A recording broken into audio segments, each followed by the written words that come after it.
Assalamualaikum and hi everyone.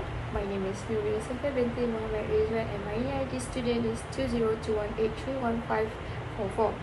Today, me and my friends Nabil and Azwan going to present about the comparative study of traditional Sumpit between Semai and Penang people.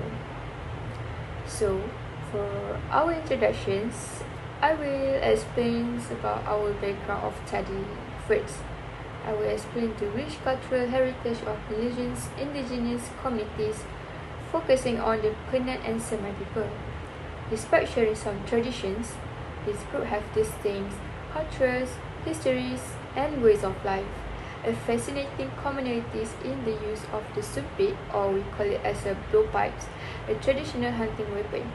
Both the orang asli Penang and Semai people use blowpipes for hunting, but there are significant differences in the characteristic, method of use, and materials. In these presentations, we will examine these differences in detail. For instance, the orang asli typically use bamboo for the blowpipes, while those from Sabah and Sarawak might use harder woods or other materials. The length and design of the blowpipes can also vary, influencing hunting techniques and effectiveness. This comparative analysis aims to shed light on the cultural and practical distinctions that defines the use of blowpipes among these indigenous groups, providing a deeper understanding of their respective traditions and craftsmanship. Next, I will talk about our research problems. The blowpipe, or sumpit we call it, is one of the most treasured heritage items among the indigenous people. However, study on the differences and type of blowpipes are still limited. Traditionally, these blowpipes are used for hunting and crafted with meticulous skill from materials like bamboo and hardwood. Despite their importance in the culture and daily life of these communities, comprehensive research on the various design, construction techniques, and regional differences of the blowpipe is still scarce. Next, I will explain our research significance about the studies. So, we use various methods to gather the data for the study. We look at website, articles, books, and others reading materials to understand the differences between traditional blowpipes or sumpit that used by the Semai and Penang people. We are interested in this topic because we want to learn more about sumpit, obviously, and we decide to carry out this research to explore important aspects like cultural heritage, social structures, livelihood strategies, land rights, and interactions with Malaysian society. With this research, we hope that more people will take their initiative to learn about sumpit. You can read books, visit websites, and find journals to understand its importance. When people start to appreciate what sumpit means and what its importance, they will be more likely to value and preserve this piece of cultural heritage. By highlighting the detail and significance of the sumpit, we aim to foster a greater applications and protections of these traditional hunting tools. Thank you to Ida Sofia. Before I continue this presentation, I would like to introduce myself. My name is Muhammad Azhar Fahmi bin Ishaq. So, for the next content is methodology. In this research process, data collection is a crucial step to obtain relevant information to achieve the study objective. There are two main categories in data collection method, namely primary and secondary method. But in this research, we just use secondary data for the data collection. What secondary method? Secondary method will utilize to gather additional information on the blowpipe sumpit through library research and online source. The researcher collected secondary data by consulting documented book, journal, and other material. Accessing library resource was a key method for obtaining this data. Information from reference book, journal, and newspapers significantly contribute to achieving the study objective. Additionally, the research conducted internet search to collect relevant data. This comprehensive approach ensures that the information gathered was valuable and pertinent to the study goal. Thank you to my friend Snack. My name is Muhammad Nabi Anwar. I would like to talk about the differences between Penan and Semai blowpipes in terms of material. I would like to divide it into three main things, which is construction of the blowpipes, the darts, and also finally is the poisons. For the construction of the blowpipes, Penan blowpipes, also known as the seepage, is crafted from hardwoods like kayu api, kayu lanan, kayu rasak, and kayu belians. It's typically measured between 1.5 until 2 meters in length with a diameter of 2 to 3 centimeters. This design allows for effective loading and firing of darts. The blowpipes may also incorporate materials such as a nibong, lightweight bamboo, durable fiberglass, and strong alpine woods. A notable feature is the muzzle, which often include a metal or stone spearhead known as a sangkoh, secured with rattans. This spearhead not only aids in hunting but also serves as a defensive weapon in combat situations. For the semai, in contrast, the semai blowpipes is constructed primarily from two bamboo tubes. It utilizes natural materials like ibex or iteras, the epidermis from the pletops leaf, and the stem of rentis. This design highlights the semai focus on traditional locally sourced of material. For the construction of darts, Penan blowpipes, the darts used with Penan blowpipe called damak feature sharpened tips and coat paste to ensure stability and accuracy in flights. They are crafted from lightweight bunches, allowing for a swift trajectory towards a target. Meanwhile, the semai blowpipes that includes a thick ends known as a browl made from the corky core. The designs enhance the dart's effectiveness in striking prey.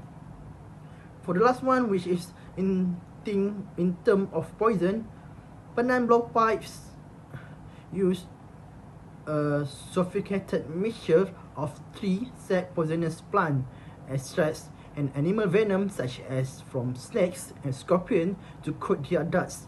This diverse poison preparation is tailored for effective hunting and reflects the Penan's intensive knowledge of their environments. For the semai blowpipe, the semai employ poison derived from the bark of plant called cyanonas for small animal, and use a set from trees called pokok ipoh for larger games. These poisons are carefully selected based on the type of prey being targeted. So that's for me in terms of materials. Next is how to use a sumpit. The usage of blowpipe by the Penan people involve a meticulous manufacturing process and specific usage technique. The manufacturing process begins with cutting and straightening material, usually bamboo or wood. The blowpipe consists of 2 layers, with the inner part needed to be perfectly straight to ensure accurate shooting, while the outer layer serves a protection. The joint between the blowpipe part must be tight to ensure functionality. The inner part of the blowpipe is smoother using leaf and sand, while the mouthpiece is carved from wood. The blowpipe is often decorated with carving and blanket. Use a mixture of charcoal and cooking oil. The darts are made from rattan and certain type of wood. The inner part of the rattan is used, which is sharpened and attached to the wooden dart.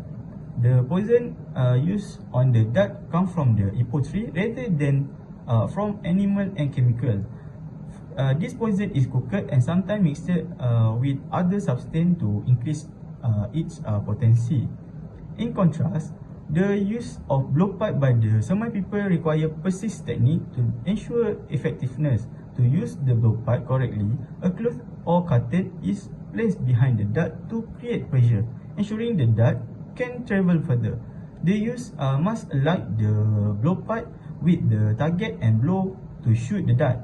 This technique requires accuracy and strong blowing power. Unlike the penan, the semai use poison from the bark of Stylinos spp to kill small animal and set from Atraris toxicria perlage to kill large animal. Require deep knowledge of the poison and how to use it. Overall, the penan use blowpipe emphasize meticulous manufacturing and accurate usage, while the semai focus on precise blowing technique and effective use of poison. So let's talk about the process of making a traditional sumpit or blowpipes used by orang asli of Peninsular Malaysia. The material we use are bamboo, charcoal, sandpapers and a knife. Producing a quality sumpit relies heavily on the choice and preparation of these materials. By selecting long, straight matured bamboos, we ensure that less time is needed to shape the sumpit. The process begins with the selected bamboo being sun-dried. This step is crucial as it dries out the bamboo. Preparing it for the subsequent steps after sun-drying for a considerable period, we then place the bamboo near a fire. This helps the bamboo stalk to shine bright and make it more workable.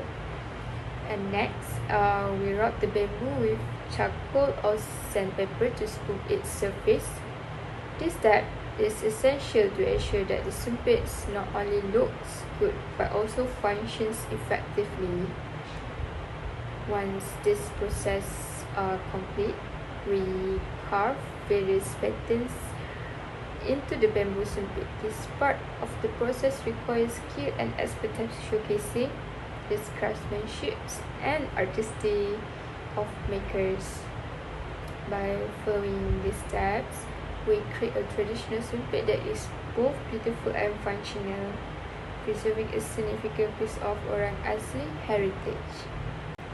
Now, let's dive into the making of a traditional sumpit used by the indigenous people of Sabah and Sarawak. The material we use included wood, bila bumbu, palm lili or syrup, a poisonous substance, and iron blade that we call it as a lonjong or sangko, a bamboo segment, and rattan rope. To start, we cut the wood into a piece measuring by 10 cm by 10 cm and about 1 meter long. We hang the piece vertically, which allows the drilling debris to fall straight to the ground and helps create straightened holes. We drill the hole through the center of the woods with a diameter of about 1 cm. After the hole is drilled, we shift the wood to form a round pipes-like surface. Next, we attach various accessories to the end of the blowpipe using rattan. One of the most important accessories is the sharp iron blades that we call lonjong or sangko, which is about 50 cm long, and we also attach a small 6 cm iron piece that serves as an aiming aid. For the projectiles, we use bilah bumbu, pamidi or syrup to cut about 50 cm piece. This piece is the stiff and smooth to ensure it flies through. We wind cotton around the base of the lens to help it approach the target more effectively when launched. By following these steps, we create a traditional sumpit that is not only a weapon but also a piece of cultural heritage, reflecting the skill and ingenuity of the indigenous people of Sabah and Sarawak. In conclusion, this study examines and contrasts the traditional blowpipes or sumpits used by indigenous community in Peninsular Malaysia and Sabah, Sarawak. Key different material construction and usage reflect each community unique cultural and environmental context. For example, the penan of Sarawak use durable material like nibong and fiberglass, focusing on robust construction for hunting and defense. In contrast, the semai of Peninsular Malaysia use bamboo and specific plant, emphasizing traditional craftsmanship and natural poisons. This distinction highlights the rich cultural heritage of each community and underscores the importance of preserving traditional knowledge. Understanding this difference contributes to cultural heritage preservation and support the development of policy that respects and support indigenous tradition. In summary, this study enhanced our appreciation of the cultural diversity between this group, provide valuable insight for future research and policy development. That's all from us. Thank you for listening.